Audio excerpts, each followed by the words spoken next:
ஒரு நல்ல அபிவிருத்தி இதெல்லாமே குரு கண்டிப்பாக நமக்கு ஏற்படுத்தி கொடுப்பார். நம்மளுடைய அம்மாக்கு கிடைக்க வேண்டிய பதவிகளா இருக்கலாம், இல்லை இன்கிரிமெண்டா இருக்கலாம், இல்லைன்னா ஒரு ப்ரொமோஷனாக இருக்கலாம், வேலை வாய்ப்பாக இருக்கலாம், பயணங்களாக இருக்கலாம். இது எல்லாமே பூரணத்துவம் பெறும்.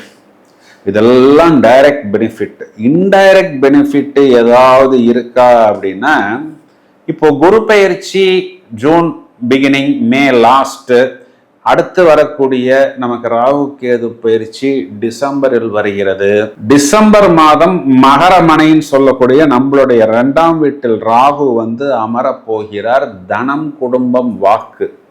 இதுல ராகு அமர்ந்தா பொதுவாகவே இந்த 3 விஷயத்தையும் பிளாஸ்ட் பண்ணி விடுவார். இதில் ஒரு பிரச்சனையை ஏற்படுத்தி விடுவார்.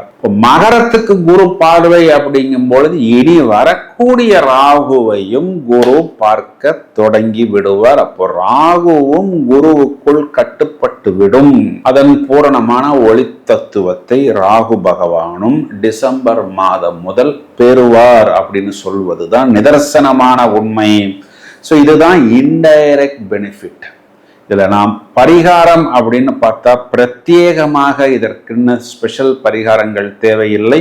வியாழக்கிழமைகளில் மகான்கள் வழிபாடு, சித்தர்கள் வழிபாடு, ஜீவ சமாதி வழிபாடு மேலும் மேலும் தனுர் ராசிக்கு ஒரு நல்ல அபிவிருத்தியை ஏற்படுத்தி கொடுக்கும்.